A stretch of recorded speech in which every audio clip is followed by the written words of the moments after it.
آج ہم ایک ایسی کتاب پر بات کر رہے ہیں جو شاید پڑھی نہ ہو، لیکن اس کا نام تو سب نے سنا ہوگا۔ نکولو میکیاویلی کی دی پرنس۔ یہ کتاب سیاست کی دنیا میں جتنی مشہور ہے، شاید اتنی ہی بدنام بھی ہے۔ کچھ لوگ اسے طاقت کا ایک بے رحم دستور العمل کہتے ہیں، کچھ اسے حقیقت پسندی کا شاہکار مانتے ہیں۔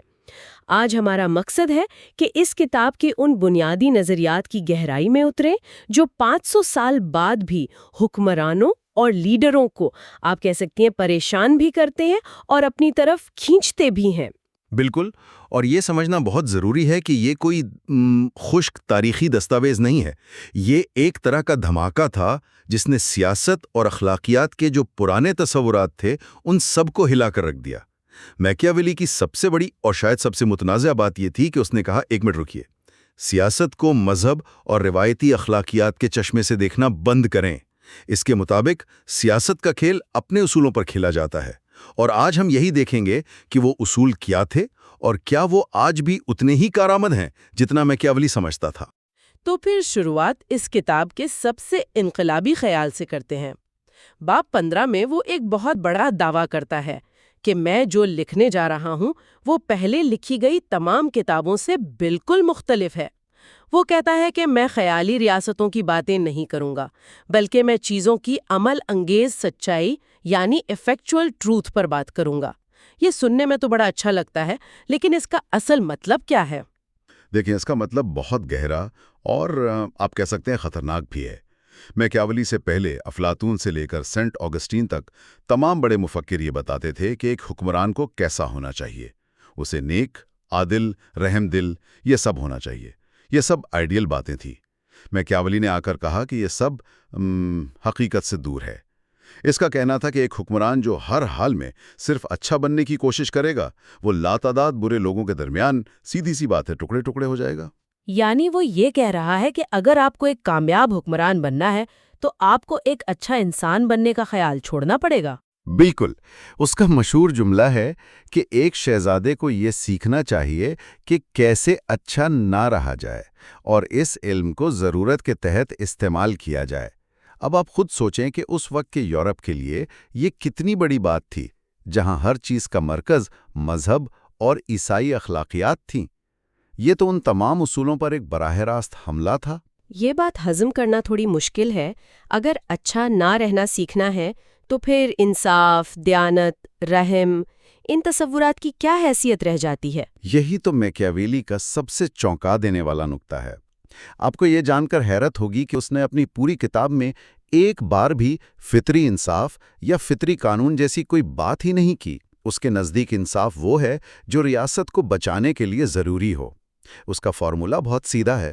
اگر کوئی حکمران اپنی ریاست جیتنے اور اسے قائم رکھنے میں کامیاب ہو جاتا ہے تو اس نے جو بھی طریقے اپنائے ہوں، لوگ انہیں ہمیشہ باعزت سمجھیں گے اور اس کی تعریف کریں گے۔ واہ، یعنی اینڈز جسٹیفائی دی مینز۔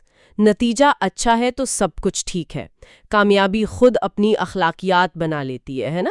بالکل یہی، اور یہ سوچ آج بھی سیاست اور بزنس میں کتنی عام ہے۔ اگر کوئی کمپنی بہت منافع کما رہی ہے تو کوئی یہ نہیں پوچھتا کہ اس نے اپنے ملازمین کے ساتھ کیا سلوک کیا یا ماحول کو کتنا نقصان پہنچایا۔ سب نتائج کو دیکھتے ہیں۔ اچھا، کتاب میں مجھے ایک اور بات بہت دلچسپ لگی۔ میکیاویلی ان بادشاہوں میں زیادہ دلچسپی نہیں رکھتا جنہیں تخت وراثت میں ملا ہے۔ اس کی ساری توجہ نئے شہزادے پر ہے، یعنی وہ شخص جو خود اپنی محنت یا قسمت سے اقتدار میں آیا ہو۔ یہ فرق اتنا اہم کیوں ہے؟ بہت اچھا سوال ہے۔ دیکھیں، میکیاویلی کے لیے ریاستوں کی پہچان اس بات سے نہیں ہوتی کہ وہ کتنی خوشحال ہیں، بلکہ اس بات سے ہوتی ہے کہ انہیں حاصل کیسے کیا گیا۔ اس کے مطابق جو موروثی شہزادے ہیں، جنہیں وہ فطری شہزادہ کہتا ہے، ان کا کام تو بہت آسان ہے۔ عوام ان کے خاندان کے عادی ہوتے ہیں، پرانی روایات ہوتی ہیں، بس انہیں قائم رکھنا ہوتا ہے۔ اصل چیلنج تو اس شخص کے لیے ہے جسے صفر سے شروع کرنا پڑتا ہے۔ لیکن وہ اس میں ایک گہری بات بھی کرتا ہے، صحیح؟ کہ ہر موروثی ریاست کی بنیاد بھی تو کبھی نہ کبھی کسی نے رکھی ہی ہوگی۔ بالکل، وہ کہتا ہے کہ ہر پرانی سلطنت کی شروعات میں کہیں نہ کہیں ایک قبضہ تھا، ایک اوریجنل ایکویزیشن۔ کوئی نہ کوئی پہلا بادشاہ تھا جو لڑ کر، دھوکے سے یا کسی اور طریقے سے تخت پر بیٹھا تھا۔ اس کا مطلب یہ ہے کہ سیاست کی بنیاد ہی ایک غیر قانونی یا غیر اخلاقی حصول پر رکھی ہوئی ہے، اس لیے اقتدار حاصل کرنے کی خواہش اس کے نزدیک کوئی بری چیز نہیں ہے۔ باب 3 میں وہ صاف کہتا ہے کہ حصول کی خواہش ایک بہت ہی فطری اور عام چیز ہے۔ تو اس نے فطری کا مطلب ہی بدل دیا۔ پہلے فطری حکمران وہ تھا جسے حکومت وراثت میں ملی، اب فطری عمل اقتدار حاصل کرنے کی کوشش بن گیا۔ یہی اس کی ذہانت ہے۔ وہ کہتا ہے کہ دنیا میں جو صاحب اختیار ہے انہیں خود کو بچانے کے لیے ہمیشہ ان لوگوں کی طرح سوچنا پڑتا ہے جن کے پاس کچھ نہیں ہے۔ وہ آرام سے نہیں بیٹھ سکتے، انہیں مسلسل اپنی طاقت بڑھانے اور مخالفین کو کچلنے کی فکر کرنی پڑتی ہے۔ یہ ایک نہ ختم ہونے والی جدوجہد ہے۔ ٹھیک ہے، تو اگر ایک حکمران کو اچھا نہیں رہنا سیکھنا ہے اور اقتدار حاصل کرنے کی کوشش ایک فطری عمل ہے، تو یہ ہمیں سیدھا میکیاویلی کے سب سے متنازع مشورے کی طرف لے جاتا ہے نا؟ یعنی یہ کہ محبت سے خوف بہتر ہے۔ یہ بات آج بھی لوگ مثال کے طور پر استعمال کرتے ہیں۔ ہاں، اور یہ اکثر غلط سمجھا جاتا ہے۔ وہ یہ نہیں کہہ رہا کہ جاؤ اور ظالم بن جاؤ، وہ باب 17 میں بری طرح استعمال ہونے والی رحم دلی کی بات کرتا ہے۔ اس کی مثال کچھ یوں ہے کہ اگر شہر میں ڈاکوؤں کا ایک گروہ لوٹ مار کر رہا ہے اور حکمران رحم دلی دکھاتے ہوئے انہیں سخت سزا نہیں دیتا، تو وہ گروہ اور بڑا ہو جائے گا اور پورے شہر میں بدامنی پھیلا دے گا۔ اس سے ہزاروں لوگ متاثر ہوں گے۔ جبکہ اگر وہ شروع میں ہی ان چند ڈاکوؤں کو سرے عام ایک عبرتناک سزا دے دیتا تو پورے شہر میں ایک خوف قائم ہو جاتا اور باقی سب محفوظ رہتے۔ تو میکیاویلی کے مطابق ان چند لوگوں پر کیا گیا ظلم دراصل عوام کی اکثریت کے لیے رحم دلی ہے۔ یہ ایک سرد، بے رحم حساب کتاب ہے، لیکن اس کی اپنی ایک منطق ہے۔ اور پھر وہ مشہور سوال آتا ہے کہ محبت بہتر ہے یا خوف؟ اس کا جواب بڑا واضح اور نفسیاتی ہے۔ وہ کہتا ہے کہ بہترین تو یہ ہے کہ لوگ آپ سے محبت بھی کریں اور آپ سے ڈریں بھی، لیکن چونکہ یہ دونوں چیزیں ایک ساتھ چلنا تقریباً ناممکن ہے، اس لیے اگر کسی ایک کا انتخاب کرنا پڑے تو خوف زیادہ قابل اعتبار ہے۔ اور اس کی وجہ انسانی فطرت۔ وہ کہتا ہے کہ محبت ایک ذمہ داری کا رشتہ ہے جس سے لوگ اپنی سہولت کے مطابق جب چاہیں توڑ دیتے ہیں، کیونکہ انسان فطرتاً خود غرض ہے۔ لیکن خوف سزا سے جڑا ہوتا ہے، اور سزا کا ڈر ایک ایسی چیز ہے جو انسان کو کبھی نہیں چھوڑتی۔ لوگ محبت اپنی مرضی سے کرتے ہیں، لیکن خوف حکمران کی مرضی سے محسوس کرتے ہیں۔ لیکن کیا اس کا مطلب یہ نہیں کہ حکمران ایک ظالم اور جابر شخص بن جائے گا؟ عوام اس سے نفرت نہیں کرنے لگیں گے؟ نہیں، اور یہ بہت اہم نقطہ ہے۔ میکیاولی کہتا ہے کہ شہزادہ خوفناک تو ہو، لیکن اس سے نفرت نہ کی جائے۔ ان دونوں میں بہت بڑا فرق ہے۔ خوف کا مطلب ہے کہ لوگ قانون توڑنے سے ڈریں، لیکن نفرت کا مطلب ہے کہ وہ آپ کو ہر حال میں ختم کرنا چاہیں گے۔ اور نفرت سے بچنے کا سب سے آسان طریقہ یہ ہے کہ عوام کی جائیداد اور ان کی عورتوں سے دور رہو۔ یہاں اس کا وہ مشہور اور کچھ لوگوں کے نزدیک بہت ہی بے حس قول آتا ہے جی، کہ انسان اپنے باپ کی موت کو جلد بھول جاتا ہے بنسبت اپنی وراثت کے نقصان کے۔ یعنی جان سے زیادہ مال عزیز ہے۔ یہ سننے میں کتنا ہی برا لگے، لیکن وہ کہتا ہے کہ جب تک عوام کی جیب اور ان کا گھر محفوظ ہے، وہ خوف کے سائے میں جینے پر راضی رہیں گے۔ اچھا، اور پھر وہ جانوروں والی مثال آتی ہے، لومڑی اور شیر والی۔ یہ بھی اس کی ایک مشہور پہچان ہے۔ باب 18 میں وہ کہتا ہے کہ وعدہ نبھانا اچھی بات ہے، لیکن تاریخ بتاتی ہے کہ عظیم کام کرنے والے حکمرانوں نے وعدوں کی زیادہ پرواہ نہیں کی۔ وہ کہتا ہے کہ لڑنے کے دو طریقے ہیں، ایک قانون کے ذریعے جو انسانوں کا طریقہ ہے، اور دوسرا طاقت کے ذریعے جو جانوروں کا طریقہ ہے۔ چونکہ پہلا طریقہ اکثر ناکافی ہوتا ہے، اس لیے ایک حکمران کو جانور بننا بھی سیکھنا چاہیے، اور اسے بے وقت دو جانوروں کی خوبیاں اپنانی چاہیے۔ لومڑی کی طرح چالاک تاکہ وہ جال اور پھندوں کو پہچان سکے، اور شیر کی طرح طاقتور تاکہ وہ بھیڑیوں کو ڈرا سکے۔ صرف شیر کی طرح طاقتور ہونا کافی نہیں، کیونکہ شیر پھندوں میں پھنس جاتا ہے، اور صرف لومڑی کی طرح چالاک ہونا بھی کافی نہیں، کیونکہ لومڑی بھیڑیوں سے خود کو نہیں بچا سکتی۔ تو آپ کو طاقت اور چالاکی دونوں کا امتزاج چاہیے، اور اس کی سب سے بڑی مثال وعدوں کے معاملے میں نظر آتی ہے۔ لیکن کیا یہ سیدھی سیدھی منافقت نہیں کہ آپ وعدہ کریں اور پھر اسے توڑ دیں؟ میکیاویلی کہے گا بالکل ہے، لیکن ضروری ہے۔ اس کی دلیل یہ ہے کہ چونکہ انسان فطرتاً دغاباز ہیں اور وہ آپ سے کیے گئے وعدے نہیں نبھائیں گے، تو آپ پر بھی ان سے کیے گئے وعدے نبھانے کی کوئی اخلاقی پابندی نہیں ہے۔ سیاست کا بڑا حصہ ہی حالات کے مطابق وعدے توڑنے پر مشتمل ہے۔ اصل سوال یہ نہیں کہ وعدہ توڑنا چاہیے یا نہیں، بلکہ یہ ہے کہ کیا آپ وعدہ توڑ کر بچ سکتے ہیں؟ اور میکیاویلی کا جواب ہے ہاں، بچ سکتے ہو۔ وہ کیسے؟ کیا عوام اتنے بے وقوف ہوتے ہیں کہ وہ اس دھوکے کو نہ پہچان سکیں؟ اس کے مطابق ہاں، وہ کہتا ہے کہ حکمران کو ظاہری طور پر رحم دل، وفادار، دیانتدار اور خاص طور پر مذہبی نظر آنا چاہیے۔ لوگ آپ کے اصل کردار کو نہیں بلکہ آپ کی ظاہری شکل و صورت کو دیکھتے ہیں۔ چند لوگ شاید آپ کی حقیقت کو جانتے ہوں، لیکن ان کی ہمت نہیں ہوگی کہ وہ اکثریت کے خلاف آواز اٹھا سکیں، کیونکہ اکثریت ہمیشہ حکمران کے ساتھ ہوتی ہے اور نتائج کو دیکھتی ہے۔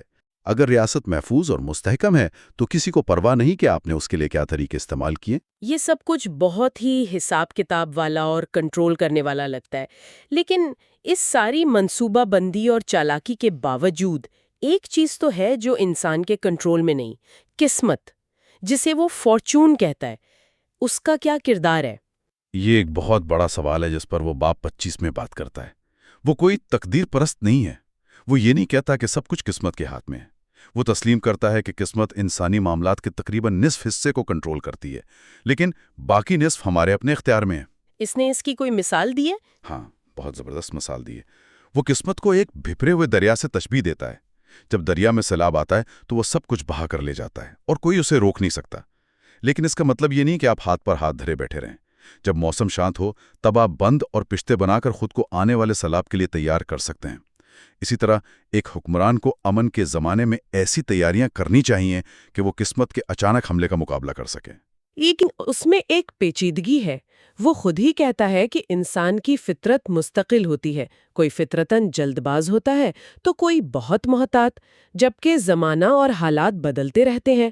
تو پھر کامیابی کیسے ملے گی اگر آپ اپنی فطرت ہی نہیں بدل سکتے؟ یہی تو اس کی تحلیل کا کمال ہے۔ وہ کہتا ہے کہ یہی سب سے بڑا چیلنج ہے۔ کامیاب وہ ہوتا ہے جو اپنے عمل کو زمانے کے تقاضوں کے مطابق ڈھال لے۔ اگر زمانہ احتیاط کا تقاضا کرے تو محتاط رہو، اگر جارحیت کا تقاضا کرے تو جارحانہ بن جاؤ۔ لیکن چونکہ انسان اپنی فطرت آسانی سے نہیں بدل سکتا، اس لیے وہ ایک عمومی اصول دیتا ہے۔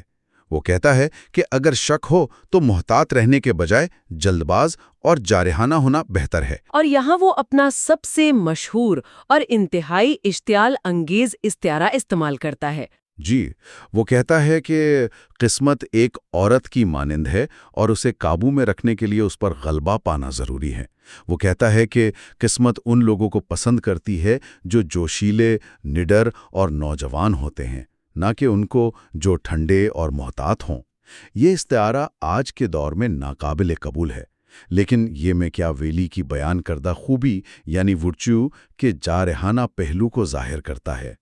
اس کے نزدیک ورچو صبر، نیکی یا برداشت کا نام نہیں، بلکہ اقدام کرنے، رسک لینے اور حالات پر غلبہ پانے کی صلاحیت کا نام ہے۔ تو اگر ہم آج کی اس پوری گفتگو کو سمیٹیں تو ہم نے دیکھا کہ میکیاویلی سیاست کو اخلاقیات کے روایتی پیمانوں سے بالکل الگ کر کے دیکھتا ہے۔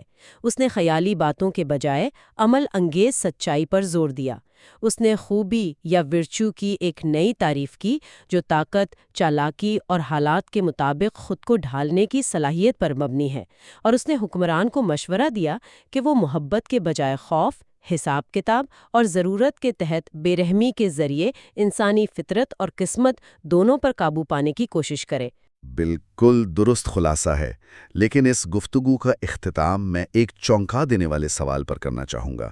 یہ سوال اس کتاب کے ایک مشہور مترجم ہاوی مینسفیلڈ نے اپنی کتاب کے تعارف میں اٹھایا ہے۔ وہ میکیاویلی کے اسی استعارے پر واپس جاتا ہے جہاں نوجوان اور جوشیلے شہزادے قسمت جیسی عورت پر غلبہ پاتے ہیں۔ مینسفیلڈ پوچھتا ہے کہ ہمیں ایک لمحے کے لیے رک کر یہ سوچنے کی ضرورت ہے کہ دراصل کون کس پر غلبہ پا رہا ہے۔ اس کا کیا مطلب ہوا؟ اس کا مطلب یہ ہے کہ کیا یہ ممکن ہے کہ میکیاویلی نے جدید سیاست کی یہ بے رحم دنیا، یہ اصول، یہ سوچ تخلیق کر کے خود قسمت کا روپ دھار لیا ہو، اور وہ ان تمام حکمرانوں کو قابو کر رہا ہو جو یہ سمجھتے ہیں کہ وہ خود مختار ہیں اور میکیاویلی کے مشوروں پر عمل کر کے دنیا کو کنٹرول کر رہے ہیں؟ در حقیقت وہ تو صرف میکیاویلی کے لکھے ہوئے اسکرپٹ پر عمل کر رہے ہیں۔ یہ سیاسی مشیر اور حکمران کی طاقت کے باہمی تعلق پر ایک ایسا گہرا سوال ہے جو آج بھی اتنا ہی اہم ہے جتنا 500 سال پہلے تھا۔